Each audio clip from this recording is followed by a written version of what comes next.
Представьте, вы открываете шкаф с запасами на случай кризиса, а там плесень, затхлый запах и маленькие жучки, ползающие по крупе. Знакомая картина? У большинства людей, кто делает домашние запасы, именно так все и заканчивается. Но не у меня. 4 года назад я провел эксперимент, и сегодня, спустя все эти годы, мои крупы, макароны и мука лежат в идеальном состоянии, будто куплены вчера. Ни плесени, ни жучков, ни затхлости. В этом видео я расскажу весь процесс шаг за шагом и объясню, почему обычные способы хранения не работают, а мой работает. Досмотрите до конца, потому что самое важное там. Почему крупы портятся? Начнем с того, почему вообще так происходит. Крупы, мука и макароны из магазина продаются в бумажных или тонких полиэтиленовых пакетах. Такая упаковка почти не защищает от влаги воздуха. А влага – это главный враг. Она создает условия для роста плесневых грибков, которые уже присутствуют в виде спор практически в любом сыпучем продукте. Это нормально. Они есть везде в окружающей среде, но без влаги и кислорода они просто не могут развиться. Второй враг – насекомые-вредители. Мучной хрущак, пищевая моль, долгоносики. Их яйца нередко уже находятся внутри крупы еще на этапе производства и фасовки. Это подтверждено энтомологическими исследованиями пищевых складов. Яйца могут находиться в состоянии покоя месяцами, а затем при подходящей температуре и влажности личинки вылупляются, и вы обнаруживаете «живую» в кавычках крупу. Третий фактор – кислород. Он окисляет жиры, которые есть даже в крупах и муке, из-за чего продукт постепенно прогоркает, теряет вкус и питательную ценность. Получается, чтобы сохранить запасы надолго, нужно решить сразу 3 задачи – убрать лишнюю влагу, ограничить доступ кислорода и не дать шанса выжить вредителям. Именно на этом и строится мой эксперимент. Общепринятые методы длительного хранения. Прежде чем перейти к своей технологии, стоит сказать, какие способы хранения сыпучих продуктов признаны и используются массово, в том числе на государственных резервных складах и в индустрии выживания. Первый – мешки из фольгированного материала майлара в сочетании с кислородопоглотителями. Поглотитель кислорода – это маленький пакетик с порошком железа, который связывает свободный кислород внутри упаковки, снижая его концентрацию до доли процента. Без кислорода большинство насекомых-вредителей на любой стадии развития погибает в течение нескольких недель, а плесень просто не может расти. Второй способ – использование сухого льда. Кусочек сухого льда кладут на дно емкости, закрывают крышкой неплотно. Углекислый газ, который тяжелее воздуха, вытесняет кислород вниз, и только после этого емкость закрывают герметично. Третий способ – предварительная заморозка продукта на несколько суток при минус 18 градусах, что убивает яйца и личинки насекомых еще до закладки на хранение. Четвертый – использование диатомитовой земли пищевого сорта, которая физически повреждает хитиновый покров насекомых. Все эти способы рабочие, у каждого есть научное обоснование, но у них есть и минусы. Кислородопоглотители нужно покупать, сухой лед не всегда доступен, а заморозка требует места в морозильной камере. Поэтому я пошел немного другим путем, используя то, что было доступно мне в тот момент. Мой эксперимент – подготовка тары.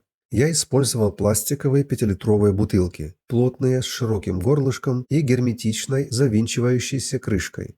Такая тара сама по себе уже создает барьер от внешней влаги и вредителей гораздо лучше, чем бумажный пакет. Порядок подготовки был следующим. Сначала я тщательно мыл бутылки, чтобы убрать любые органические остатки. Именно они могли бы стать питательной средой для плесени. Затем обязательная полная сушка. Это критически важный момент. Даже небольшое количество оставшейся влаги на стенках может свести на нет весь дальнейший эффект, потому что именно влага, а не сам материал тары, запускает рост грибков.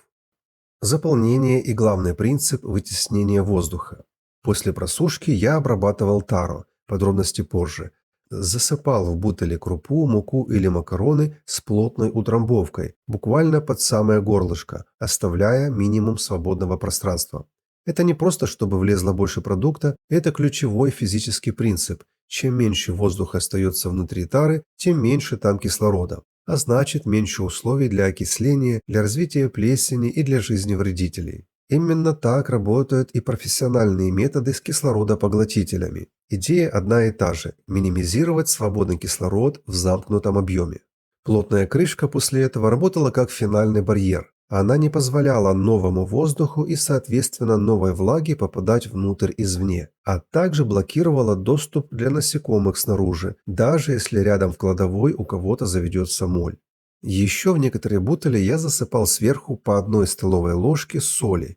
Это на всякий случай как дополнительный поглотитель влаги и ионный дезактиватор. А теперь то, что стало решающим элементом всей технологии и о чем я обещал рассказать. Перед засыпкой продукта я слегка опрыскивал внутренние стенки чистой пустой бутыли пищевым этиловым спиртом крепостью 90 градусов, давал спирту немного испариться и только после этого насыпал крупу. Почему именно спирт? Этанол в такой концентрации обладает выраженным антисептическим действием. Он разрушает клеточные мембраны бактерий и грибков, денатурирует их белки и, по сути, стерилизует поверхность, с которой соприкасается. Это базовый принцип, на котором основана и медицинская, и бытовая дезинфекция. Спирт в высокой концентрации уничтожает подавляющее большинство плесневелых спор и бактерий, которые могли остаться на стенках после мытья, даже если тара выглядела абсолютно чистой.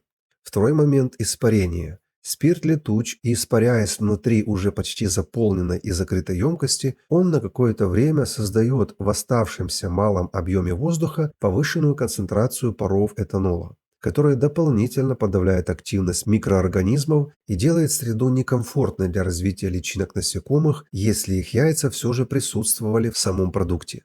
При этом спирт улетучивается полностью и не остается в продукте в виде остатка, не меняет его вкус, если использовать его в небольшом количестве и дать проветриться перед засыпкой, как это делал я. Именно сочетание 3 факторов – обеззараживание спиртом, минимизация кислорода за счет плотной набивки и герметичность самой тары дало результат, который я наблюдаю уже 4 года. Ни следа плесени, ни одного жучка, крупа и мука сохранили структуру, запах и вкус. Важная оговорка. Хочу быть честным, то, что я описал, это мой личный практический опыт, а не сертифицированная лабораторная методика. Если вы решите повторить этот способ, используйте только пищевой этиловый спирт, не превышайте легкое опрыскивание стенок и обязательно дайте спирту выветриться перед засыпкой продукта, чтобы избежать резкого запаха и лишних паров. И, конечно, можно комбинировать это с проверенными методами. Например, предварительно охладить крупу в морозильной камере пару дней перед закладкой, чтобы устранить возможных вредителей на стадии яиц еще до всей остальной обработки.